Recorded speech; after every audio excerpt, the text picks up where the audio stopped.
ರಾಜ್ಯದ ಉದ್ದಗಲಕ್ಕೆ ಬರಪೀಡಿತ ಪ್ರದೇಶಗಳ ಪರಿಶೀಲನೆ ಮಾಡಲಿಕ್ಕೆ ಅಂಥೇಳಿ ಈಗಾಗಲೇ ನಾವು ಪ್ರಾರಂಭ ಮಾಡಿದ್ದೇವೆ.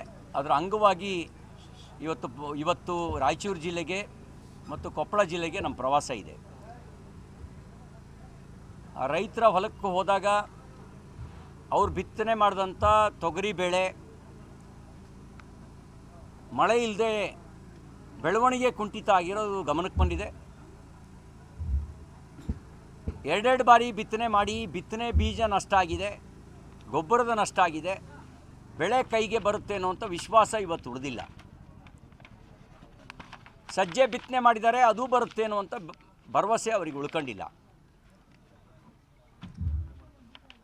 ರಾಜ್ಯದ ಬೇರೆ ಬೇರೆ ವರದಿಗಳ ಪ್ರಕಾರ 180ಕ್ಕೂ ಹೆಚ್ಚು ತಾಲೂಕುಗಳಲ್ಲಿ ವಾಡಿಕೆಗಿಂತ ಕಡಿಮೆ ಮಳೆಯಾಗಿದೆ. ನೀರಾವರಿ ಪ್ರದೇಶಗಳಲ್ಲೂ ಕೂಡ ಡ್ಯಾಮ್ಗಳು ಭರ್ತಿಯಾಗದೇ ಇರೋದರಿಂದ ಒಂದು ಬೆಳೆ ತೆಗೆಯೋಕ್ಕೂ ನೀರು ಸಿಗುತ್ತೆ ಅನ್ನುವಂಥ ವಿಶ್ವಾಸ ಇಲ್ಲ. ಆಲಮಟ್ಟಿ ಮಹಾರಾಷ್ಟ್ರದಲ್ಲಿ ಹೆಚ್ಚಿನ ಮಳೆ ಆಗ್ತಿರೋದ್ರಿಂದಾಗಿ ಒಳಹರಿವು ಸ್ವಲ್ಪ ಇದೆ. ಅದು ಬಿಟ್ಟರೆ ತುಂಗಭದ್ರಾ ಆಗಲಿ, ಹೇಮಾವತಿ ಆಗಲಿ, ಕಾವೇರಿ ಆಗಲಿ, ಮಹದಾಯಿ ಆಗಲಿ, ಈ ಯಾವುದೇ ಪ್ರದೇಶದಲ್ಲಿ ವಾಡಿಕೆಗಿಂತ ಕಡಿಮೆ ಮಳೆ ಆಗಿರೋದ್ರಿಂದ ಆ ಡ್ಯಾಮ್ಗಳಲ್ಲಿ ನೀರಿಲ್ಲ. ಈ ಎಲ್ಲ ಹಿನ್ನೆಲೆಯಲ್ಲಿ ನಾನು ಸರ್ಕಾರಕ್ಕೆ ಆಗ್ರಹ ಇದೆ, ನೀವು ತಕ್ಷಣ ಬರಪೀಡಿತ ತಾಲೂಕು ಮತ್ತು ಜಿಲ್ಲೆಗಳ ಘೋಷಣೆ ಮಾಡಿ. ಈ ಘೋಷಣೆ ಮಾಡದೇ ಇದ್ದರೆ ಉಳಿದ ಯಾವುದೇ ಕಾರ್ಯ ಚಟುವಟಿಕೆ ಮಾಡೋದಕ್ಕೆ ಪೂರ್ಣ ಪ್ರಮಾಣದ ಅವಕಾಶ ಸಿಗಲ್ಲ. ಬೆಳೆಹಾನಿ ಸಮೀಕ್ಷೆಯನ್ನು ತ್ವರಿತವಾಗಿ ಪೂರ್ಣಗೊಳಿಸೋ ಕೆಲಸ ಮಾಡಿ. ಎಕರೆಗೆ ಎಷ್ಟು ಪರಿಹಾರ ಕೊಡ್ತೀರಿ ಹೇಳಿ. ನೀವು ಮಾನ್ಯ ಮುಖ್ಯಮಂತ್ರಿಗಳು ಸಲಹೆ ಕೊಟ್ಟರು, ಯಾರೂ ಬಿತ್ತನೆ ಮಾಡಬೇಡಿ, ಈ ವರ್ಷ ಡ್ಯಾಮನ್ನು ನೀರನ್ನು ಬರೀ ಕುಡಿಯೋ ನೀರಿಗೆ ಬಳಕೆ ಮಾಡ್ಕೊಳ್ಳಿ. ಅಂದರೆ ಬರಗಾಲದ ಮುನ್ಸೂಚನೆ ಮುಖ್ಯಮಂತ್ರಿಗಳಿಗೂ ಇದೆ.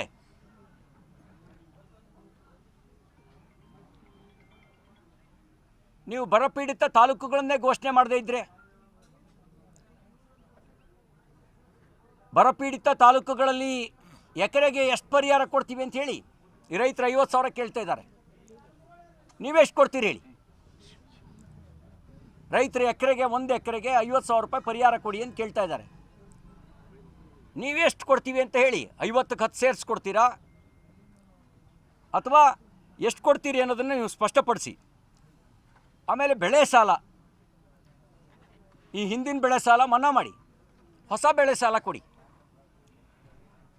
ಈಗ ಬಿತ್ತನೆ ಬೀಜ ಬಿತ್ತಿ ವಿಫಲರಾಗಿರ್ತಕ್ಕಂಥ ರೈತರಿಗೆ ಬರಗಾಲದ ಬೆಳೆ ಬೆಳೆಯೋದಕ್ಕೆ ಈ ಸಜ್ಜೆ, ನವಣೆ, ಓದಲು ಇಂಥವನ್ನೆಲ್ಲ ಕಡಿಮೆ ನೀರಿನಲ್ಲಿ ಬೆಳಿಬೋದು ಅಥವಾ ಒಣ ಪ್ರದೇಶದಲ್ಲೂ ಬೆಳಿಬೋದು.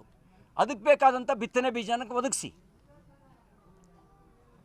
ಜಾನುವಾರುಗಳಿಗೋಸ್ಕರ ಗೋಶಾಲೆ ತೆರೀರಿ, ಮೇವು ಬ್ಯಾಂಕ್ ಸ್ಥಾಪನೆ ಮಾಡಿ, ಮೇವಿನ ಕೊರತೆ ಆಗದಂತೆ ನೋಡ್ಕೊಳ್ಳಿ. ರೈತರು ಹೇಳಿದ್ರಲ್ಲ, ಈಗ ನಾವು ಜಾನುವಾರುಗಳನ್ನು ದನಗಳ ಸಂತೆಯಲ್ಲಿ ಅರ್ಧ ರೇಟಿಗೆ ಕೊಟ್ಟು ಬರಬೇಕಾಗಿದೆ. ಅದನ್ನು ಕೊಂಡ್ಕೊಳ್ತಿರೋರು ಅಂಥವ್ರು ಕೊಡ್ತಾರೆ ಅಂತಿಲ್ಲ, ಅವರಿಗೂ ಎಲ್ಲಿದೆ ಸಾಕಕ್ಕೆ. ಜಾನುವಾರುಗಳು ಕಟಕರ ಪಾಲಾಗ್ತಾ ಇದ್ದಾವೆ. ಈ ಕಡೆ ಭಾಗದಲ್ಲಿ ಹೈದರಾಬಾದು ಹೋಗ್ತವೆ, ಕಟಕರ ಪಾಲಾಗಿ ಬೇರೆ ಬೇರೆ ಕಡೆ ಕೇರಳ ಕಡೆ ಹೋಗ್ತಾ ಇದ್ದಾವೆ ಅಂತಕ್ಕಂಥ ಮಾತನ್ನ ಅವ್ರು ಹೇಳಿದರು. ಹಾಗಾಗಿ ಉಚಿತ ಬಿತ್ತನೆ ಬೀಜ ಮತ್ತು ಉಚಿತ ರಸಗೊಬ್ಬರದ ವ್ಯವಸ್ಥೆಯನ್ನು ಮಾಡಬೇಕು ಅನ್ನೋದು ನಮ್ಮ ಆಗ್ರಹ ಇದೆ. ಎಲ್ಲೆಲ್ಲಿಗೆ ಕುಡಿಯೋ ನೀರಿನ ಸಮಸ್ಯೆ ಇದೆ ಎಲ್ಲಿಗೆ ಟ್ಯಾಂಕರ್ ಮೂಲಕ ಸರಬರಾಜು ಮಾಡಬೇಕು, ಎಲ್ಲಿ ಕೊಳವೆ ಬಾವಿ ಕೊರೆಸಿದ್ರೆ ನೀರು ಬರುತ್ತೆ, ಇದರೆಲ್ಲದರ ಸಮೀಕ್ಷಾ ವರದಿಯನ್ನು ತಯಾರು ಮಾಡೋದಕ್ಕೆ ಜಿಲ್ಲಾಧಿಕಾರಿಗಳಿಗೆ ಸೂಚನೆ ಕೊಡಿ. ಇದೆಲ್ಲವನ್ನು ಮಾನಿಟರ್ ಮಾಡೋದಕ್ಕೆ ಒಂದು ಟಾಸ್ಕ್ ಫೋರ್ಸ್ ರಚನೆ ಮಾಡಿ. ಬಿಡದಿ ಟೌನ್ಶಿಪ್ಪನ್ನು ರೈತರೇ ವಿರೋಧ ಮಾಡ್ತಾ ಇದ್ದಾರೆ. ಬಿಟ್ಟು ಕೈಬಿಟ್ಟು ನೀವು ಬರಪೀಡಿತ ಪ್ರದೇಶಗಳ ರೈತರ ಕಡೆ ಗಮನ ಕೊಡಿ. ಆ ರೈತ